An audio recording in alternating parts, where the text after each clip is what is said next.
Good morning student, कैसे हो आप लोग। उम्मीद करते हैं कि आप लोगों की पढ़ाई बहुत अच्छी तरीके से चलती होगी और हम आप लोगों को जितना भी साइंस पढ़ा रहे हैं सोर्सेस ऑफ एनर्जी में, वो भी आप लोगों को बहुत अच्छी तरीके से समझ में आ रहा होगा। और मैं जो भी पढ़ा रहा हूँ उस सारी चीज़ों को मैं नोट्स पूरा पहले भेज देता हूँ, उसके बाद ही इसका वीडियो बना के करता हूँ। तो वो सारा नोट्स जो मैं भेज रहा हूँ आप लोगों को, उसको एक प्रॉपर तरीके से फेयर कॉपी में आप लोगों को बनाना है। जब स्कूल खुलेगा तो वो आपका कॉपी चेक होगा। अगर वो कॉपी चेक है, अगर वो नहीं होमवर्क जो भी लोग किए रहेंगे उनका कंप्लेंट सर के पास भी जाएगा, प्रिंसिपल सर के पास भी जाएगा, सरो सर के पास भी जाएगा, उसके बाद गार्जियन को भी आपका ये कंप्लेंट जाएगा। तो इस तरह से हम जब मेहनत कर रहे हैं तो उस तरीके से आपको भी मेहनत करना है। ओके, ठीक है। चलिए, हम लोगों का टॉपिक है, आज का टॉपिक है सोलर एनर्जी। सोलर का मतलब क्या होता है? सन से जो हमें एनर्जी मिलती है उस एनर्जी को हम क्या कहते हैं? Solar energy. ओके, अब सन से जो हमें एनर्जी मिलती है वो एनर्जी कैसी एनर्जी होती है? रिन्यूएबल सोर्सेस ऑफ एनर्जी होती है कि non renewable sources of energy होती है? तो वो आपका रिन्यूएबल सोर्सेस ऑफ एनर्जी होते हैं।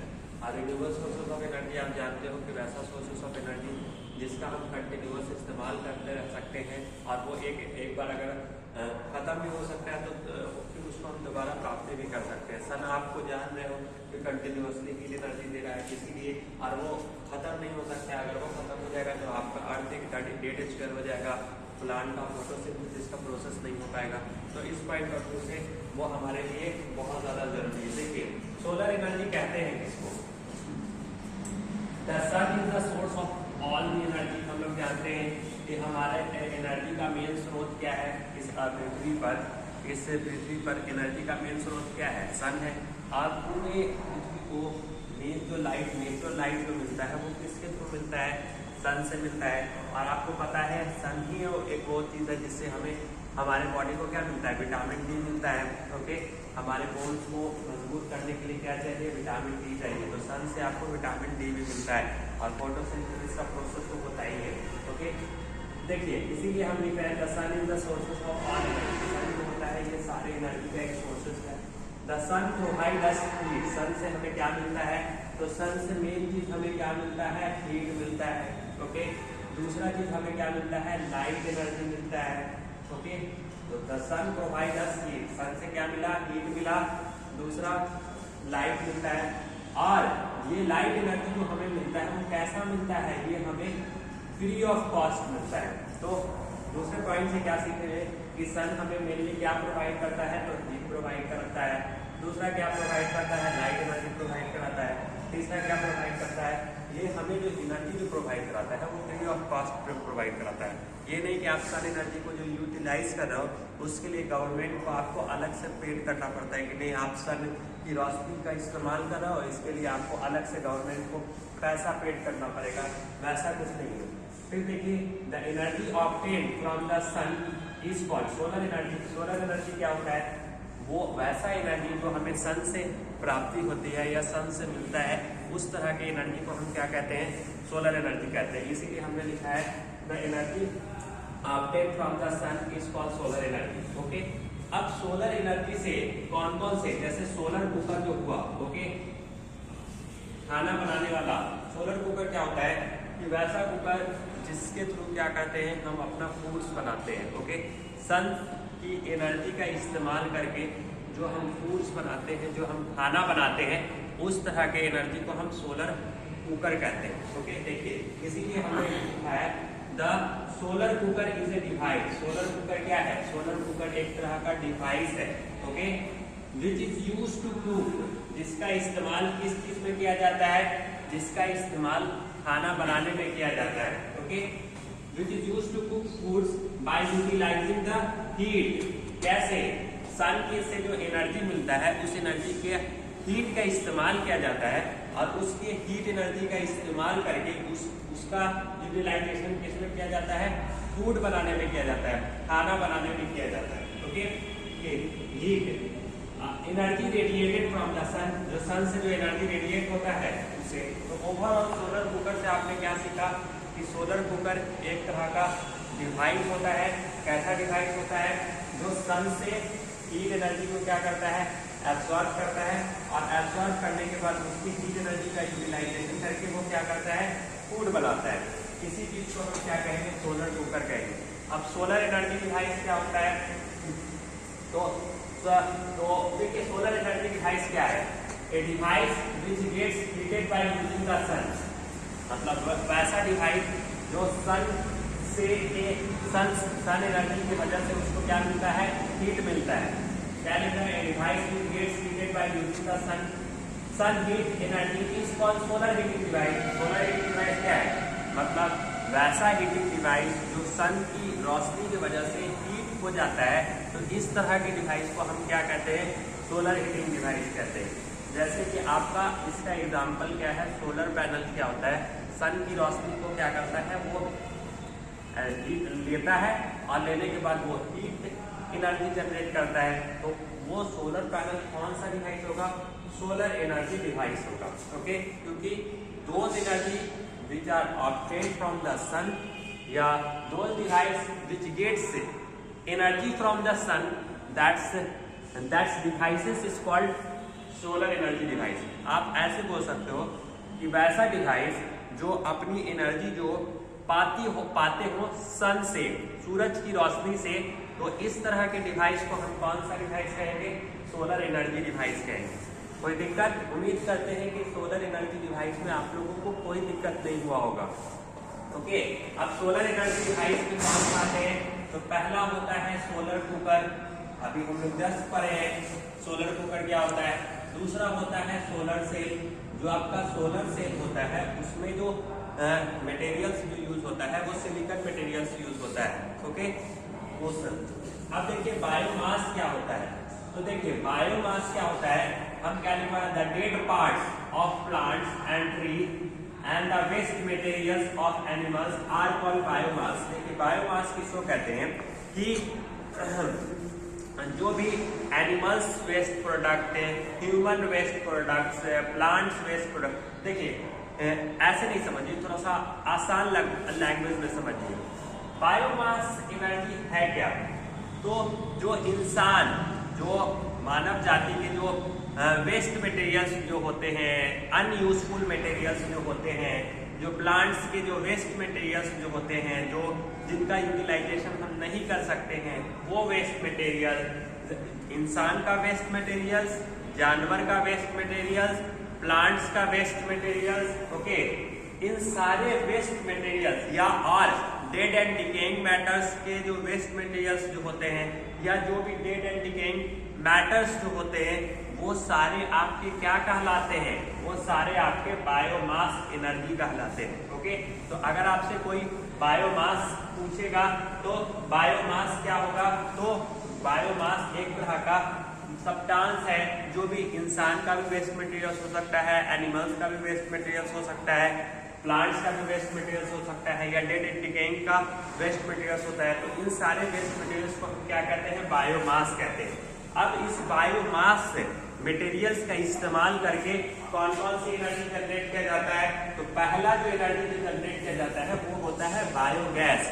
बायोगैस जो एनर्जी जो आप जनरेट करते हो, वो बायोमास वेस्ट मटेरियल्स का इस्तेमाल करके आप बायोगैस जनरेट करते हो। बात समझ में आया? तो पहले बायोगैस तो बाद में समझेंगे, पहले बायोमास में ही हम लोग रहते हैं। देखिए क्या रहा है? Biomass includes would. अब बायोमास में क्या क्या वेस्ट मटेरियल्स हो सकते हैं? जैसे आप जानते हैं कि प्लांट्स भी एक लिविंग ऑर्गेनिज्म है। ओके, अब उनका वेस्ट मटेरियल्स क्या होगा? जैसे लकड़ी का वेस्ट मटेरियल्स हो गया, एग्रीकल्चर का वेस्ट मटेरियल्स हो गया, जो आप फसल करते हो, ओके, खेती उपजाते हो, उसका वेस्ट मटेरियल्स हो गया, गाय का जो गोबर जो होता है उसका वेस्ट मटेरियल्स हो गया। ये सब आपके बायोमास में कहलाएंगे। तो ये चीज का आपका क्या कहलाएगा? बायोमास। और बायोमास जो होता है, biomass is a renewable sources of energy. देखिए ये रिन्यूएबल सोर्सेस ऑफ एनर्जी है। अब ऐसा नहीं है कि एक बार जब ये एनर्जी इस्तेमाल हो गया है तो फिर दोबारा हम इसका इस्तेमाल नहीं कर सकते। क्या इंसान का एक बार जो वेस्ट मटेरियल, जो भी एक्सक्रीटरी सिस्टम के थ्रू जो भी अनडाइजेस्टेड फूड जो होता है, जो हमारे बॉडी से निकलता है, वो हमारा वेस्ट मटेरियल्स होता है ना। अब ऐसा तो नहीं, अब एक बार इंसान से वेस्ट मटेरियल्स निकल गया अब दूसरे बार वो इंसान जब खाना खाएगा तो उससे वेस्ट मटेरियल्स निकलवे नहीं करेगा। ओके, इंसान से भी वेस्ट मटेरियल्स निकलता है, एनिमल से भी वेस्ट मटेरियल्स निकलता है, प्लांट से भी वेस्ट मटेरियल। तो ये इस एक बार अगर ये खत्म हो जाता है तो इसको दोबारा हम क्विकली रिप्लेस या आसानी से रिप्लेस कर सकते हैं, इसको दोबारा प्राप्त कर सकते हैं। तो इसीलिए ऐसा सोर्सेस ऑफ एनर्जी हमारा रिन्यूएबल सोर्सेस ऑफ एनर्जी कहला गया। रिन्यूएबल मतलब दोबारा नए तरीके से प्राप्त कर सकते हैं, इसीलिए आपका ये क्या है, रिन्यूएबल सोर्सेस ऑफ एनर्जी है। ओके, देखिए अब क्या कह रहा है, biomass is renewable sources of energy which can produce again and again, जिसका इस्तेमाल हम बार बार कर सकते हैं, अगेन एंड अगेन हमने लिखा है। ओके, अब देखिए बायोगैस होता क्या है, हमने पहले बता दिया कि जो आपका बायोमास मटेरियल्स होता है, जो आपका बायोमास जो मटेरियल्स होता है, उस मटेरियल्स का इस्तेमाल करके ही आप क्या करते हैं, बायोगैस बनाते हैं। अब देखिए ये जो बायोगैस है, biogas is not a single gas. जो बायोगैस होता है ये आपका सिंगल गैस नहीं है, it is a mixture of gases, ये बहुत सारी गैसेस का मिक्सचर है। अब आपसे कोई पूछेगा कि बायोगैस में कौन कौन सी गैसेस का मिक्सचर होता है, तो उसमें जो गैस का मिक्सचर होता है, biogas is a mixture of methane, इसमें मीथेन गैस का मिक्सचर होता है। दूसरा कार्बन डाइऑक्साइड गैस का मिक्सचर होता है। कोई पूछेगा बायोगैस किस किस गैस का मिक्सचर है, तो आप क्या बोलेगा, इसमें मीथेन गैस का मिक्सचर होता है, कार्बन डाइऑक्साइड गैस का मिक्सचर होता है, हाइड्रोजन का मिक्सचर होता है, सल्फाइड का मिक्सचर होता है। तो ये सारे गैसेस का मिक्सचर होता है बायोगैस में। उसके बाद the major constituent of methane, और इसमें जो मेजर गैस होते हैं, मेन गैस कौन होता है बायोगैस का, तो बायोगैस का जो मेन गैस होता है वो मीथेन गैस होता है। उसका परसेंटेज वैल्यू क्या होता है, उसका परसेंटेज वैल्यू 75% होता है। ओके, तो ओवरऑल उम्मीद करते हैं कि ये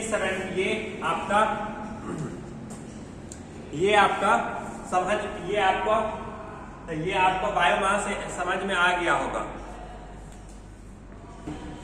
पास करते हैं, तो उम्मीद करते हैं कि ये बायोगैस आप लोगों को समझ में आ गया होगा। बायोगैस क्या होता है, तो बायोमास से भी बायोगैस बनता है। देखिए बायोमास और बायोगैस एक अलग चीज है। बायोमास तो इंसान का वेस्ट मटेरियल, जानवर का वेस्ट मटेरियल, प्लांट्स का waste material, dead and decaying organic, जो छोटे छोटे माइक्रो ऑर्गेनिज्म जो हो जाते हैं, सड़ जाते हैं, गल जाते हैं या मर जाते हैं, उनका वेस्ट मटेरियल, वो वेस्ट मटेरियल्स ही आपका क्या है, बायोमास है।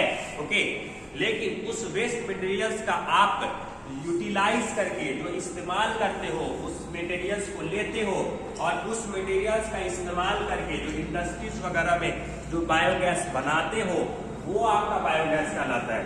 तो बायोमास मटेरियल्स का इस्तेमाल करके हमने बायोगैस बनाया है। ओके, हाँ समझ में आ गया। और बायोगैस का जो मेन गैसेस है वो कौन सा गैस है, वो मीथेन गैस है, जिसका परसेंटेज वैल्यू क्या होता है, 75% होता है मीथेन। ओके, अब हम लोग जानते हैं न्यूक्लियर एनर्जी क्या होता है। देखिए न्यूक्लियर एनर्जी जो परमाणु बम जो होता है, या एटॉमिक रिएक्टर जो होता है, वहां पर आपको देखने को मिलता है। और ये न्यूक्लियर रिएक्शन आपको सन के अंदर में भी देखने को मिलता है। सन के अंदर में भी एटॉमिक रिएक्शन होता रहता है। उसमें कौन सा रिएक्शन होता है, देखो न्यूक्लियर रिएक्शन तो दो तरह के होते हैं, एक न्यूक्लियर फिजन रिएक्शन, दूसरा फ्यूजन रिएक्शन।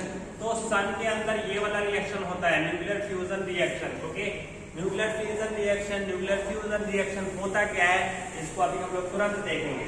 पहले हम लोग देखते हैं न्यूक्लियर एनर्जी क्या होता है। तो देखिए हम क्या बोल रहे हैं, the energy release during the nuclear reaction is called nuclear energy, मतलब वैसा एनर्जी जो किसी परमाणु बम या एटॉमिक रिएक्टर से, वैसा एनर्जी मतलब एनर्जी का वो एनर्जी जो परमाणु बम से निकलता हो या एटॉमिक रिएक्टर से निकलता हो, तो ऐसे सोर्सेस ऑफ एनर्जी को हम क्या कहते हैं, न्यूक्लियर एनर्जी कहते हैं। ओके, इसीलिए हमने जो लिखवाया है, क्या लिखवाया है, energy release during the nuclear reaction, मतलब न्यूक्लियर रिएक्शन के दौरान, मतलब परमाणु बम जो फूटता है या विस्फोटक होता है, जापान के हिरोशिमा पे जो परमाणु बम फूटा था तो वहां पर भी कौन सा रिएक्शन हुआ होगा? दो तरह का, न्यूक्लियर फ्यूजन रिएक्शन और न्यूक्लियर फिजन रिएक्शन। हाँ, तो जापान में भी हुआ था एटॉमिक रिएक्शन। ओके, तो उसमें भी दो तरह का रिएक्शन होता है। तो आप बस ये बोलोगे, कोई आपसे पूछेगा न्यूक्लियर एनर्जी किसको कहते हैं, तो वैसा एनर्जी जो परमाणु बम्स के थ्रू निकलता हो या एटॉमिक रिएक्शन के थ्रू निकलता हो, एटॉमिक रिएक्टर के थ्रू निकलता हो, तो ऐसे सोर्सेस ऑफ एनर्जी को हम क्या सोर्सेस ऑफ एनर्जी कहेंगे? न्यूक्लियर एनर्जी कहेंगे। इसीलिए हमने न्यूक्लियर एनर्जी का डेफिनेशन क्या लिखा है? The energy release during the nuclear reaction. मतलब वैसा एनर्जी जो न्यूक्लियर रिएक्शन के दौरान प्रोड्यूस होता है, निकलता है, ऐसे सोर्सेस ऑफ एनर्जी को न्यूक्लियर एनर्जी कहते हैं। ओके, तो ये हमने ये डेफिनेशन लिख दिया न्यूक्लियर एनर्जी। अब देखिए, nuclear energy can be obtained two types. Nuclear energy आपके दो तरह के होते हैं। एक होता है न्यूक्लियर फिजन रिएक्शन, दूसरा होता है न्यूक्लियर फ्यूजन रिएक्शन। ओके, तो हम जानेंगे पहला न्यूक्लियर फ्यूजन रिएक्शन क्या होता है और न्यूक्लियर फ्यूजन रिएक्शन क्या होता है। देखिए, न्यूक्लियर फ्यूजन रिएक्शन में क्या होता है कि ऐसा रिएक्शन जिसमें किसी एटम्स के हेवी न्यूक्लियस, देखिए न्यूक्लियर फ्यूजन रिएक्शन में क्या होगा, इसको शॉर्टकट में ऐसे समझिए। फ्यूजन में क्या होगा, कोई the process in which heavy nucleus रेडियाई atoms uraniums up to into smaller nuclei. देखिए, और फ्यूजन में क्या होता है, the process in which the two nuclei likes element to join. देखिए, इसमें क्या होता है कि जब दो फ्यूजन में क्या होता है, जब दो हल्के एटम्स के न्यूक्लियाई आपस में कंबाइन होकर एक बिग एटम्स का न्यूक्लियाई का फॉर्मेशन करेगा तो वो फ्यूजन होगा। और इसमें क्या होगा, इसमें जस्ट इसका अपोजिट, एक बिग एटम्स का न्यूक्लियाई होगा, वो टूटकर दो छोटे छोटे एटम्स में बट जाएगा, उसको हम क्या कहेंगे, न्यूक्लियर फ्यूजन रिएक्शन कहेंगे। तो देखिए, अब हम जानते हैं, ये तो हम बेसिक रफ आइडिया हमने बताया कि अगर बेसिक रफ आइडिया के हिसाब से हम बात करें तो ऐसे बोलेंगे, जब दो हल्के एटम्स के न्यूक्लियाई आपस में जुड़कर एक बड़े एटम्स के न्यूक्लियाई का फॉर्मेशन करते हैं, जो बनाते हैं, तो ऐसे रिएक्शन को आप क्या बोलोगे, न्यूक्लियर फिजन रिएक्शन बोलोगे। ओके, फिजन का मतलब होता है जुड़ना। जब दो हल्के एटम्स आपस में जुड़कर एक बड़े एटम्स का फॉर्मेशन कर दें तो उसको हम फ्यूजन कहेंगे। और फ्यूजन क्या कहेंगे, जब एक बड़े एटम्स के न्यूक्लियाई, एक हेवी एटम्स का न्यूक्लियाई टूटकर दो छोटे छोटे एटम्स के न्यूक्लियाई में बन जाए तो उसको हम फ्यूजन रिएक्शन कहेंगे। चलिए अब हम लोग इसका क्या लिखते हैं डेफिनेशन वो देखते हैं। देखिए, nuclear fusion the process in which a heavy nucleus, इसमें क्या होता है, एक हेवी न्यूक्लियस होता है। ओके, हेवी न्यूक्लियस होता है। न्यूक्लियर फ्यूजन रिएक्शन क्या है, एक तरह का प्रोसेस है। ओके, जिसमें heavy nucleus of radioactive atom, कौन से एटम होते हैं, रेडियो एक्टिव एटम होते हैं। अब रेडियो एक्टिव एटम में कौन से होते हैं, यूरेनियम होते हैं, प्लूटोनियम होते हैं, थोरियम होते हैं।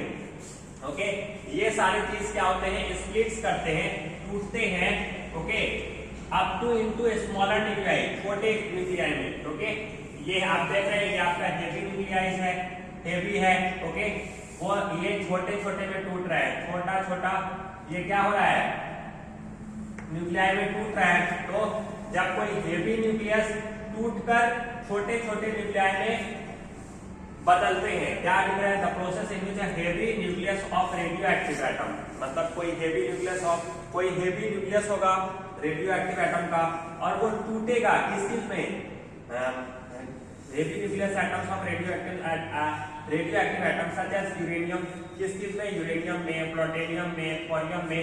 जब टूट जाता है छोटे छोटे स्मॉलर न्यूक्लियाई में, व्हेन बम्बार्डेड, जब इसको बम्बार्ड किया जाता है with a low energy of neutron, मतलब जब इसको न्यूट्रॉन से जब बम्बार्डमेंट किया जाता है, मतलब स्ट्राइक किया, प्रहार करवाया जाता है, तब जाके ये न्यूक्लियर फ्यूजन रिएक्शन कहलाता है। देखिए, अब जब हम इसका रिएक्शन देखिए, जब हम न्यूट्रॉन से, जब यूरेनियम जिसका एटॉमिक नंबर 92 और एटॉमिक मास 235, जब यूरेनियम को न्यूट्रॉन से बम्बार्डमेंट किया जाता है तो ये किस चीज में टूट जाता है, बैरियम्स में, Kr में, उसके बाद ये इसमें टूट जाता है, मतलब यूरेनियम, प्लूटोनियम और थोरियम से ये क्या हो जाता है एक्सट्रीट, और उससे क्या होता है ज्यादा अमाउंट्स में क्या होता है ट्रेमेंडस अमाउंट्स में हीट एनर्जी भी क्या होता है प्रोड्यूस होता है।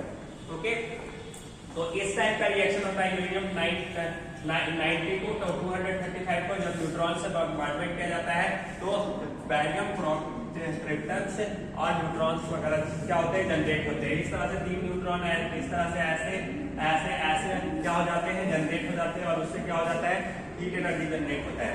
देखिए अब न्यूक्लियर फ्यूजन रिएक्शन जो होता है ना, देखिए the energy produce during the nuclear fusion, अब फ्यूजन न्यूक्लियर फ्यूजन रिएक्शन के दौरान जो आपका एनर्जी जो जनरेट हो रहा है, ये आपका एनर्जी है ना जनरेट हो रहा है, ये आपका क्या हो रहा है ट्रेमेंडस अमाउंट्स में क्या हो रहा है एनर्जी ही जनरेट हो रहा है। तो इससे जो एनर्जी जो जनरेट हो रहा है उसका इस्तेमाल कहाँ पे किया जा रहा है, इसका इस्तेमाल फॉर जनरेटिंग इलेक्ट्रिसिटी, ये जो आपका जो इलेक्ट्रिसिटी है इस इलेक्ट्रिसिटी को प्रोड्यूस कराने में किया जा रहा है at a nuclear power plant.